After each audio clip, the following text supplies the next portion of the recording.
మళ్ళా వస్తాం, మళ్ళా కొడతాం, ఊరుకోము అని ఎమ్మెల్యే స్థానంలో ఉండి ఎలా మాట్లాడుతున్నారో చూడండి. నేను చెప్తా ఉన్నా, మాధవ్ గారు గుంటూరులో మీ పార్టీలో మీ పరిస్థితి ఏంటో అక్కడ ఉన్న వాళ్ళందరినీ ఎవరిని అడిగినా చెప్తారు, అందరూ అనుకుంటూ ఉంటారు. మీరు number of times press meet పెట్టారు, స్వయంగా మీ పార్టీ అధికారులే మీ మాట వినట్లేదని, దానికోసం మీరు నంబర్ ఆఫ్ కంప్లైంట్స్ ఇచ్చి నంబర్ ఆఫ్ ప్రెస్ మీట్స్ పెట్టి మీ బాధలన్నీ మీరు చెప్తా ఉంటారు. ఇది నేను చెప్తుంది కాదండి, మీ ప్రెస్ మీట్లు ఉన్నాయి, మీ కంప్లైంట్స్ ఉన్నాయి, అక్కడ ఉన్నటువంటి ప్రజలను అడిగితే వాళ్ళందరూ కూడా చెప్తారు. కాబట్టి మీ పార్టీ ఈ ఎపిసోడ్లో మిమ్మల్ని బలిపశువు చేస్తుందని మీకు వినవించుకుంటా ఉన్నాను. కాబట్టి మీరు ఒకసారి ఆలోచించండి. రేప్ అనేది ఒకటి ఉంటుంది, కొత్తగా ఎమ్మెల్యేగా అయ్యారు పాపం, కాబట్టి రేప్ అనేది ఒకటి ఉంటుంది. ఆ రేప్ అనేది గుర్తుపెట్టుకొని దాని తగ్గట్టుగా మీరు ఉంటే బాగుంటుంది అని చెప్పి కోరుతా ఉన్నాను. కాబట్టి ఇంత ఆవేశము ఈ విధంగా ముందుకు వెళ్ళడం అనేది రాష్ట్ర ప్రజలందరూ కూడా చూస్తున్నారు, ప్రజలన్నీ కూడా గుర్తుపెట్టుకుంటారని తెలియజేస్తూ ఉన్నాను. ఈవిడిలా అయితే ఇక అక్కడ కేంద్ర సహాయ మంత్రి ఆయన ఈ దాడి జరిగేటువంటి కొన్ని గంటల ముందు ఏం మాట్లాడారు ఒకసారి చూద్దాం. పెమ్మసాని గారు, ఈ రోజు నుంచి మీకు నిజమైన సినిమా ఏంటో త్వరలో చూస్తారు. మీకు 24 గంటల్లో మీకు ఎలా ఉంటుందో తెలుస్తుంది. ఈ రోజు నుంచి మీకు నిజమైన సినిమా ఏంటో త్వరలో చూస్తారు. మీకు 24 గంటల్లో మీకు ఎలా ఉంటుందో తెలుస్తుంది. మనం చూసాము పెమ్మసాని గారు ఏం మాట్లాడుతూ ఉన్నారు. పెద్ద పెద్ద అవుతా ఉంది. ఇదొకలా ఉంటే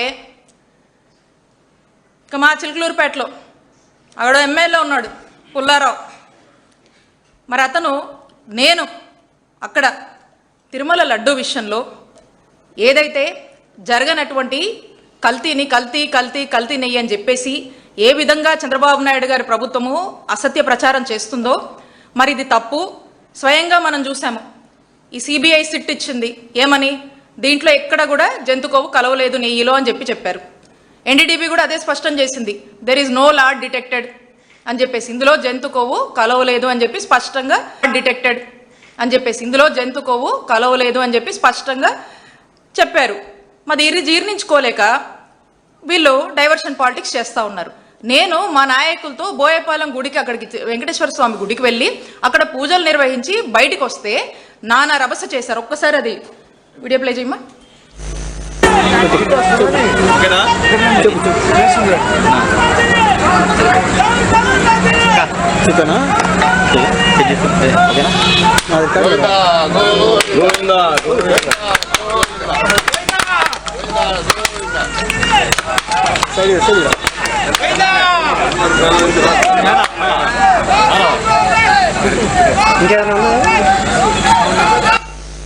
ఇక్కడ నేను చంద్రబాబు నాయుడు గారి బుద్ధి ఇప్పటికైనా మారాలి.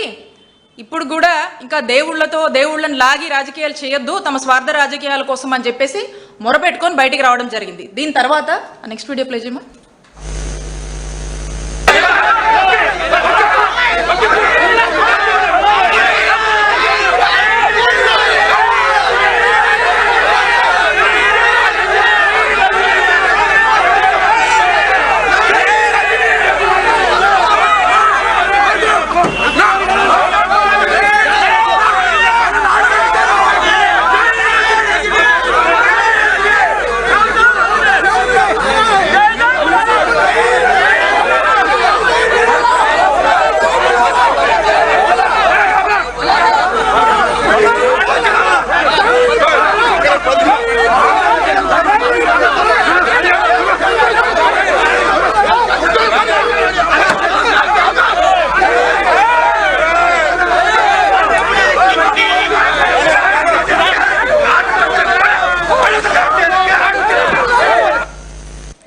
ఇక్కడ మీరు చూశారు ఏ విధంగా వందల మంది వచ్చి మా పార్టీకి నాకు వ్యతిరేకంగా స్లోగన్స్ ఇస్తూ నా కారు మీద పడి ఏ విధంగా దాడి చేస్తున్నారో మీరు ఈ విజువల్స్ అన్నింటిలో చూస్తున్నారు.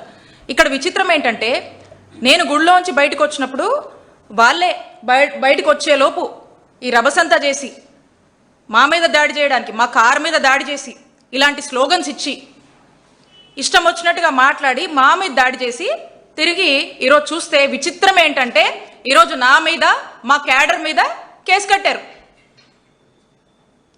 ఈ కేసు గురించి కూడా చెప్తాను మీకు.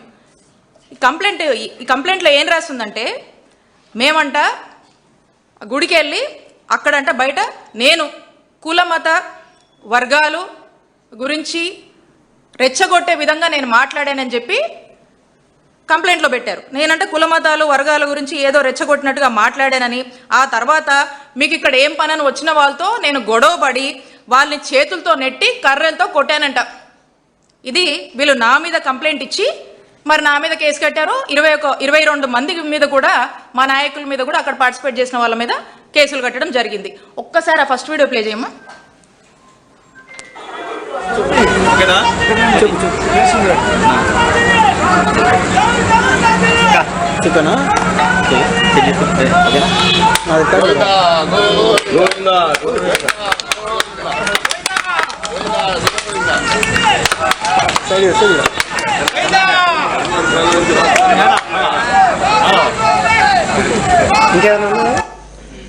ఇక్కడ మీరందరూ కూడా గమనించారు, మేమంతా గోవిందా గోవిందా అని చెప్పేసి చంద్రబాబు నాయుడు గారికి మంచి బుద్ధి ప్రసాదించాలి అని చెప్పి మొక్కుతూ కొబ్బరికాయలు కొడతా ఉంటే అప్పటికే బయట గో బ్యాక్ అని స్లోగన్స్ ఇస్తూ ఉన్నారు.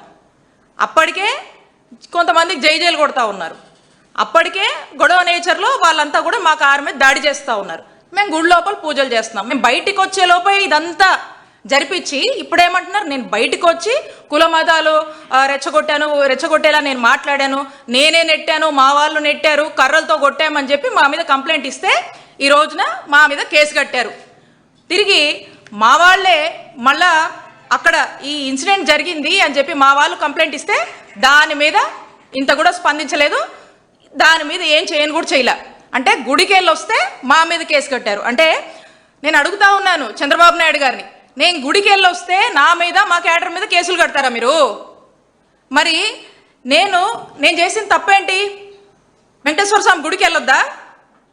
మీరు చేస్తున్నటువంటి మీకు ఇంకా మంచి బుద్ధి ప్రసాదించాలని మేము గుడిలోకి వెళ్ళి మొక్కొని వస్తే తప్ప మేమెక్కడ కవిచ్చాము? మేమన్నా గొడవ చేశామా? మా మానాన్ని మేము గుడికి వచ్చాము, మేము సైలెంట్గా మా పని మేము చేసుకుని వెళ్ళుకుంటే టీడీపీ గుండాల్లాగా మీ వాళ్ళు వచ్చి ఈ విధంగా చేసి మా మీద కేసు కడతారా? ఎక్కడ పోతుంది లా అండ్ ఆర్డర్? ఏమవుతుంది? నేను కుల మతాలని రెచ్చగొట్టానా? మరి ఈ విధంగా ఇప్పటికైనా ఆ కలియుగ దైవమైనటువంటి వెంకటేశ్వర స్వామి మీకు ఇప్పటికైనా మంచి బుద్ధి ప్రసాదించాలని కోరుకుంటున్నాను. మీరు వెంకటేశ్వర స్వామితో పెట్టుకుంటున్నారు. వెంకటేశ్వర స్వామి పెట్టుకుంటే ఎటుంటుందో తెలుసు కదా, ఏమవుద్దో తెలుసు కదా, అది మీకే వదిలేస్తున్నాను. కాబట్టి